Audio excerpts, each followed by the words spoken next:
Today, further evidence that Donald Trump's views on immigration are not outliers in the Republican Party. Rather, they reflect the views of many Republican primary voters, if not the majority.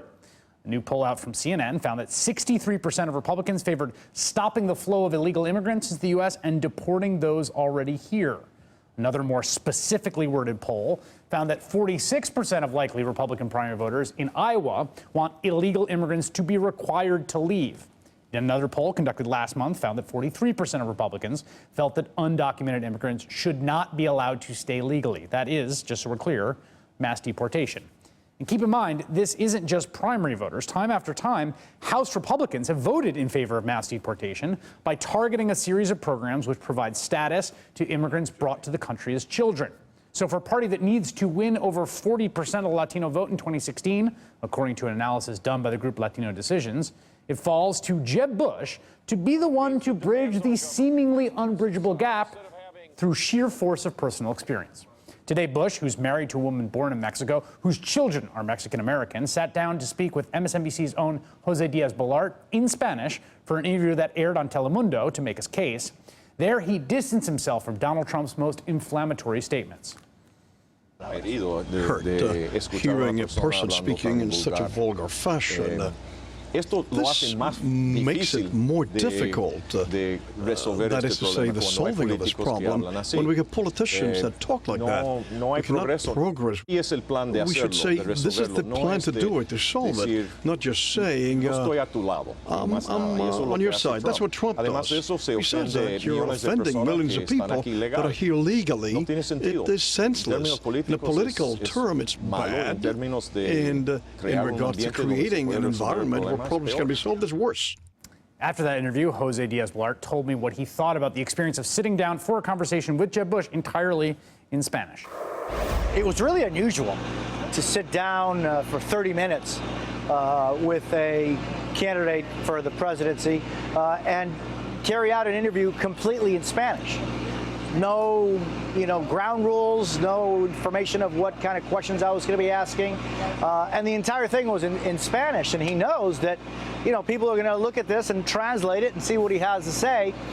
One of the first questions I asked him was whether his children were ever victims of discrimination. And if so, how did he deal with it? And he says that, he told me that they were, that there was a time when one of his sons came up to North Florida to play baseball with his team, and other people, because of the color of his skin, were making fun of him. And how he deals with that, and he said, look, the fact of the matter is that there is still a lot of issues on social justice and racism in the United States, and that just goes, for the Hispanics, but there are also problems with the African American community.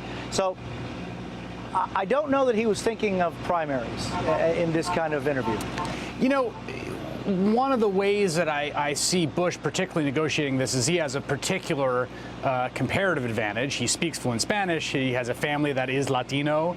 He lived in Mexico. He's comfortable in that setting. At the same time, it's striking to me that he has basically foreclosed the possibility of a path to citizenship. And I wonder how strongly that policy red line is currently resonating among folks that are, say, watching your broadcast, consuming Spanish language media. It's a big deal. It's a big deal because, and I asked him about it because, as you know, some years ago he wrote a book where he said that there should be a pathway to legalization for the undocumented, but that pathway should not include citizenship. And what he says is, and he reminded me that in the last amnesty, as he called it, that Ronald Reagan put through in the mid-'80s, he said a good percentage of those that came out from under the shadows and became legal decided never to go through the path of citizenship. What he's saying now is that immigration reform should include, after the border has been secured and the conditions are met, that it should have a pathway to legalization for the undocumented, but no special path or unique path to residency and citizenship. And he says that that is something that he believes could be achieved politically in the next, the next president could do that. Finally and quickly here, Jose, how much is the current rhetoric on immigration from Trump across the field damaging the Republican brand among large portions of the electorate, particularly those consuming Telemundo and Spanish language media? A lot, Chris. I asked him about that, and he said that he was personally hurt. And I asked him about Donald Trump's statement that those that cross the border illegally, are rapists and drug dealers and killers. And he said that he was personally hurt by it, but that also there is no place for that kind of vulgarity in the national discourse.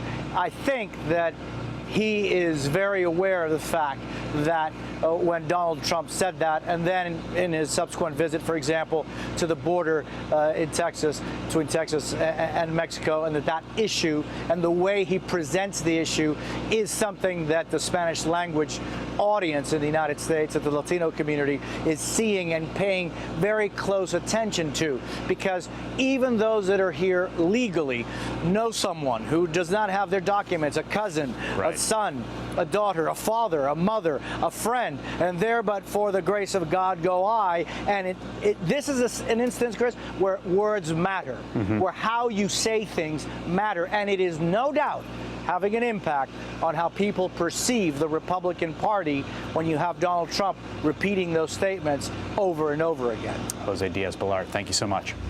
Good to see you.